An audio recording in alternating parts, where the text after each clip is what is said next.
We're going to move into the NFL briefly before we come back into the NBA. Dan Campbell made some comments on Jared Goff, and the comments were, he's a better quarterback than he was on the Rams. Is Jared Goff good enough to get the Detroit Lions, to the Super Bowl? And Zay, if you want to begin, by all means. Well, I think it's possible. Jared Goff could get the Lions to the Super Bowl. I think from the games we saw last season, of what his abilities were, a lot of the games that we've seen, he's shown up in the fourth quarter.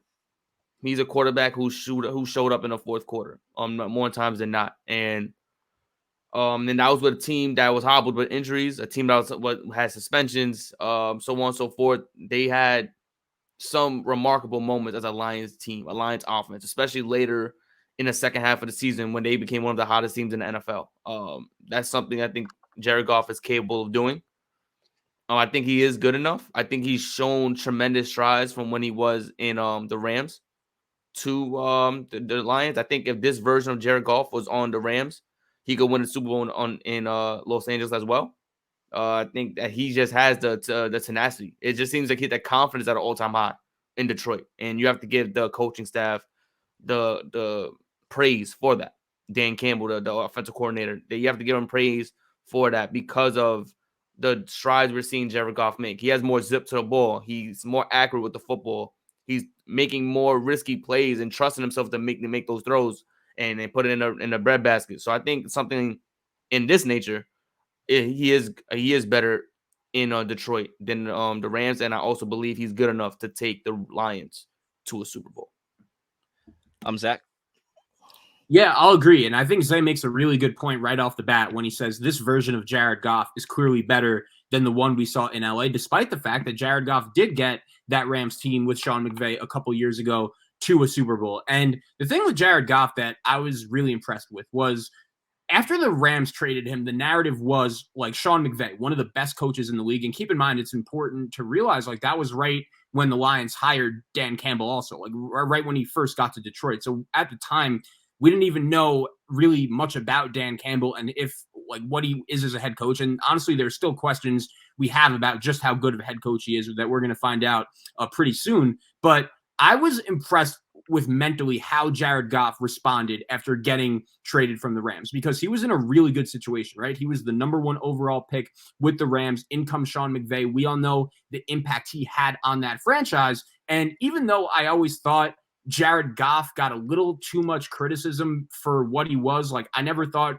he was the best quarterback, but again, we saw in LA, like he was good enough to get this Rams team to a Super Bowl. I've always viewed him as a guy that he might not be the best quarterback in the world, but he's good enough where if you put enough talent and give him enough help, he'll be good enough to win your football team a lot of games. And I think we saw that with Detroit last year. It was clear that team really believed, and they had a really good season considering the circumstances, considering what the expectations were going in, just one win away from making the playoffs for the first time in a while. So I do think if you are a Lions fan, it is reasonable to be pretty excited about Jared Goff and your team going into this season, because also it's important to remember, guys, you know, the Lions, they got a top 10 pick from the Rams in that trade, and they easily could have drafted a quarterback, but they decided to go with Jahmyr Gibbs instead, give him some more help at running back. I know they traded DeAndre Swift. They moved on from Jamal Williams, but there's still plenty of help in Detroit with this Lions team. And when you look at them on paper, I think it's totally reasonable to label them as the favorite in the NFC North going into the season. I think it's important to remember when you look at this NFC conference as well right now, you have Philadelphia, you have San Francisco, who even themselves have some quarterback problems. Those are the 2 teams that went to the NFC Championship game last year. But you look around the conference, and besides that, there aren't really a ton of teams that really scare you. And based on how the Lions ended last season, I think it's totally reasonable, again, to be pretty excited about them. And the thing about Jared Goff is I think I want to see how he does kind of in a big game when adversity hits, when the Lions need him by himself to make that one big play to get them over the hump. But honestly, if you're the Lions, like you have to go one step at a time. This is a franchise that hasn't won a playoff game in over 20 years. They're going to have to get over that hump pretty soon. And I do think right now, considering what the other options would have been, like Jared Goff is a pretty good guy to at least try to get them over that hump. So I think simply Jared Goff, he got the Rams to a Super Bowl a few years ago, and I do think the version of himself right now is better than that version. The question is, does he have enough help? Does he have enough support around him in Detroit? And we're still going to find the answer out to that question this season. Now, a couple things here. Yes, I agree with Dan Campbell that he is better than the version of, the Rams, and you will hope so. He's older, more experienced. So I don't even think that's saying much, right? Forget about the numbers, forget about the talent, forget about the weapons surrounding Jared Goff. He's supposed to be better because he's older and more experienced. So that's the obvious. That's the Captain Obvious here of the whole equation. As far as the question, though, is Jared Goff good enough to get the Lions to the Super Bowl? I'm not sure he is. I'm not. And, I would say this about Jared Goff, right? And I will give him some credit. When he was with Sean McVay, there was a couple things going on, right? Clearly, Sean McVay did not believe in him enough. That's why he sent them away. And immediately they won a Super Bowl with Matthew Stafford. Why? Because he was the more talented quarterback. Yes, he threw a lot more interceptions than people realize on the way to get to the Super Bowl that helped them get there. Like, literally, his season could have ended Matthew Stafford throwing an interception. Like, literally, Levinsky Tart or whatever his name is, Pop Tart dropped the ball, in the dome wearing gloves, right, on 49ers. But he still was able to make the next play after that, right, and rebound and had the talent to take advantage of the weaponry around him, to take advantage of Sean McVay's quarterback-friendly offense. Now, what Jared Goff did was when he got shipped away to the Lions and everybody thought his career was going to rock, right? You're going to be this bridge quarterback, and once they get enough capital to get their future guy, you're out of there. But what Jared Goff did was take the experience that he learned from getting to a Super Bowl and applying it to the Lions. It's a very good ecosystem. As far as Ben Davidson, who's calling the plays, as far as the up-and-coming defense that's not as good as the Rams were, but they up-and-coming. The weapons is up-and-coming. I like it. I think it's young, talented guys. Amon-Ra St. Brown, Jameson Williams, but it's not, they don't have that outside threat. And I think if they sign D-Hop, then I feel more comfortable, picking them to make higher noise than what I initially think, which is like, yeah, they can win the North, right? But I think Jared Goff, I don't think he has that ceiling of being top elite echelon quarterback. We have to call him what he is, which is a game manager. It's always been that way. The one thing was the difference here, the common denominator was that he limited his turnovers. Because if you're not making explosive plays and you turn the ball over, then you're not really a pretty good quarterback. But he limited the turnovers. He only threw 7 interceptions, threw for 4,000 yards, pretty well, 29 touchdowns, not staggering, but enough to get the job done, enough to get your defense off the field because you're not turning the ball over, so your offense is on the field longer. And I get that. So he's a solid quarterback. You can win games with him, but they haven't made the playoffs yet. I would love to see them make the playoffs. I would love to see him being a primetime player before I say, all right, he could get them to the Super Bowl. I understand he got the Rams to the Super Bowl. Matthew Stafford did as well and won it. When he got to the Super Bowl, the moment was too big. The lights was too bright. Bill Belichick ran circles around this cat, right? I don't think he has the upside to open this offense up to its maximum potential. I do think they have good weapons. I do think he could be a quarterback that can get the ball out and win games. But Super Bowl, that's a whole nother conversation. And my last point is that, I still think that Super Bowl appearance is valuable, that he's applying it, right? Think about it. The Lions are a young team. And you can make the argument that Sean McVay never really believed in Jared Goff and actually held them back in a way. Like, I could see that argument because, like, you go to the Lions, he's calling out protections. He wasn't doing that on the Rams. Like, it was just literally, just get the ball out to the playmakers. That's it. Go home. Don't do nothing else. Now, over here, he's calling out protections. They have a young roster. He's the oldest guy here, so they believe in him as a leader, so he's more confident. But as far as talent will matter at some point. Being able to go up against Jalen Hurts at night in the NFC Championship game, being able to go up against that 49ers suffocating defense, okay, in the championship game, those things matter. So I think he improved, but good enough to get them to the Super Bowl, something that they never done. I don't know about all that.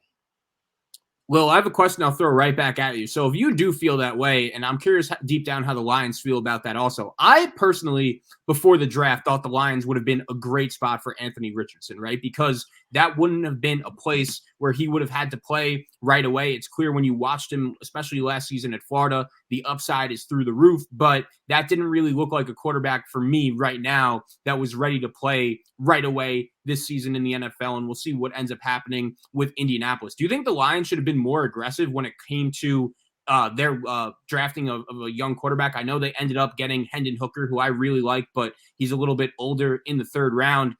Would you have rather than been a little bit more aggressive for a first round quarterback? Absolutely. I think we have to realize that there's something called playing it safe. Like Jared Goff, he had a good year last year, and it was definitely better than what most people thought it was going to be.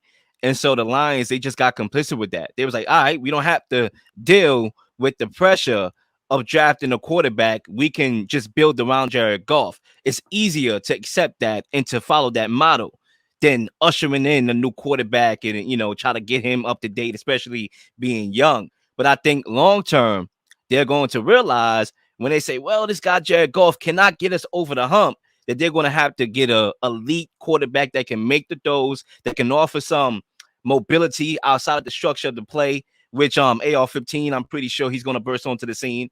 I'm really sure that the Lions will regret not trying to make a move on that guy.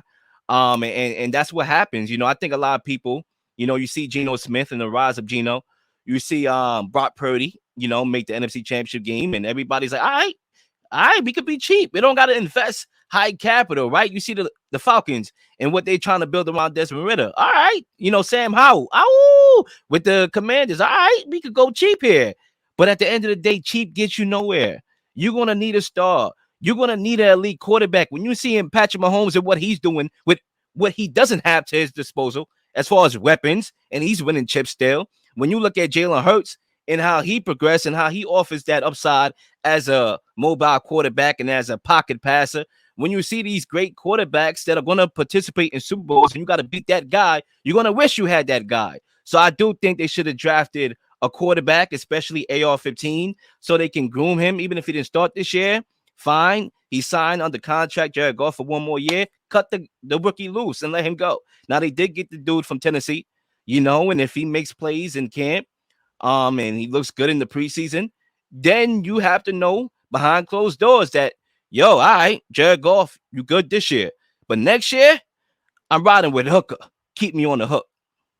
One last thought on Detroit, Zay, before you hop back in. Like, obviously, they ended last season great. Like, there weren't many teams in the NFL that ended their season better than Detroit. And I'm starting to wonder if that momentum, like, I don't necessarily know if it carried over into the offseason based on a lot of the big decisions they made. Like, I still aren't 100% sure how I feel about trading DeAndre Swift. I'm still not 100% sure how I feel about letting Jamal Williams, the guy who led the NFL in touchdowns last year, like letting him go in free agency. You also look at the fact that Jameson Williams, a guy that missed the first half of last season due to injury, he's going to miss the first 6 games of this season due to the gambling suspension. And when it comes to Dan Campbell, I really like him. I think he has that locker room down. I think that he's a guy that everyone in that locker room wants to play for, but I have no idea how he is as a head coach. You hope that he learned some of the lessons from last year and he uses that to his disposal. But the NFC North, I know a lot of people are just penciling in Detroit as the team that's going to win that division next year. You bring up a good point about the quarterback. I'm curious to see if that momentum that they built towards the end of last year is able to carry over based on some, I don't even want to say good or bad, but polarizing decisions that they made during the offseason. Absolutely. Go ahead, Zay. The Hendon Hooker thing, it's difficult to gauge because he's, I think, the same age as Jared Goff or something like that, or close in age to Jared Goff. It's tough. So if he's not starting right away, how long of a window do you have to put him in the game? It just seemed like it was a waste of a pick to bring him on. They should have drafted AR-15. I agree with Leel. But they didn't want to get rid of Jared Goff. I think they felt like he was a great locker room guy. It was beyond just what was on the field. Clearly, it was about what he meant to that locker room. And I think they value what he brings as a person in that locker room and how he galvanizes the troops to get prepared on a week-to-week basis. I mean, I think if it's based on talent, you go AR-15. I think AR-15 showed so much raw talent.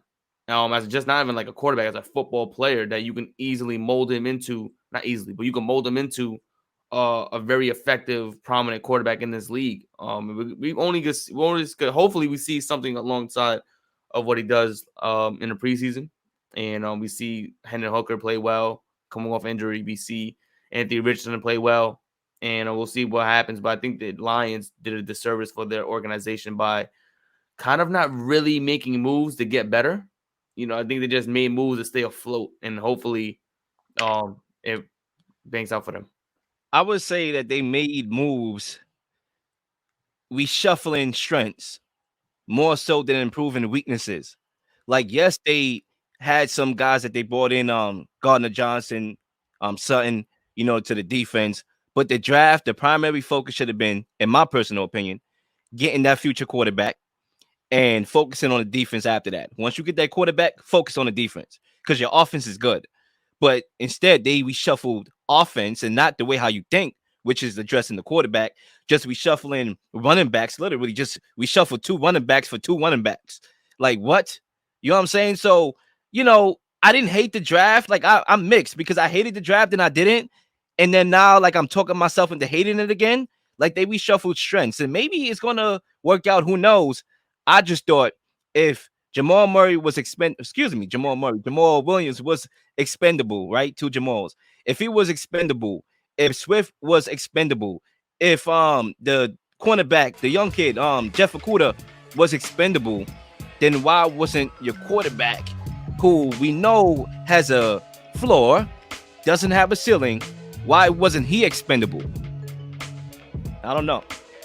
Please like and subscribe for all the up-to-date content. We've been slinging shows left and right, slinging content left and right. Please don't miss anything. If you do, like, subscribe, leave a comment, or leave a question, something you may want to answer, something you may have. All ideas are great ideas. Nothing's a dumb question.